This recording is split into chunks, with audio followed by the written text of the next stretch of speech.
మృత్యుంజయాయ రుద్రాయ నీలకంఠాయ శంభవే అమృతేశాయ శర్వాయ మహాదేవాయ తే నమః. సర్వమంగళమాంగళ్యే శివే సర్వార్థసాధికే శరణ్యే త్ర్యంబకే దేవి నారాయణి నమోస్తుతే. నేటి కాలమాన విశేషాలను గమనిద్దాం. స్వస్తిశ్రీ చాంద్రమాన కరణామ సంవత్సరం, ఉత్తరాయణం, కొన్ని పంచాంగాల్లో దక్షిణాయనం, హేమంత ఋతువు, పుష్యమాసం, శుక్లపక్షం, సోమవారం.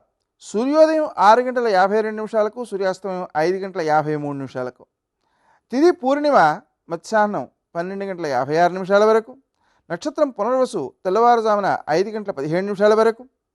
వర్జం సాయంకాలం 5:03 నుంచి 6:41 వరకు. దుర్ముహూర్తం మధ్యాహ్నం 12:44 నుంచి 1:28 వరకు. మరల మధ్యాహ్నం 2:56 నుంచి 3:40 వరకు. అమృతకాలం రాత్రి 2:50 నుంచి 4:27 వరకు. రాహుకాలం సోమవారం కాబట్టి ఉదయం 7:30 నుంచి 9 వరకు. నేటి విశేషం, ధనుర్మాసంలో 25వ రోజు.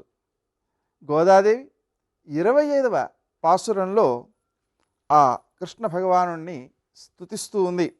ఓ కృష్ణ, భగవంతుడే తనకు కుమారునిగా కావాలని కోరి శంఖచక్ర గదాధారి అయినటువంటి భగవంతుడినే కుమారునిగా పొందగలిగిన సాటిలేని తల్లి దేవకి.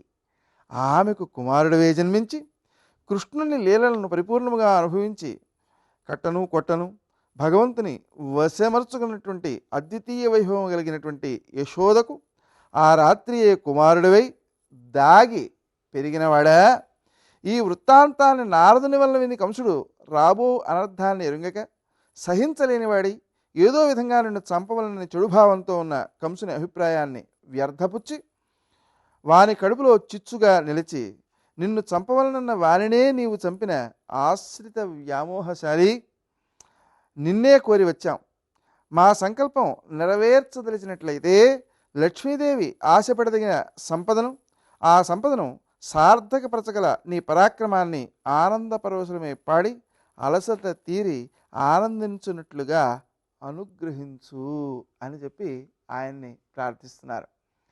ఈ విధమైనటువంటి ప్రార్థనలో మనకు గోచరించేది ఏంటంటే, ఆయన ఎవరెవరైతే తనను కోరారో వారందరి కోరికలు తీర్చి వారికి అందరికీ ఆనందాన్ని ఇచ్చినవాడు అనేటువంటి భావన గోచరిస్తుంది. కాబట్టి మా యొక్క కోరికను కూడా తీర్చగలవయ్యా అనేటువంటి భావాలు దీనిలో ఉన్నాయన్నమాట. నేటి ఆణిముత్యం.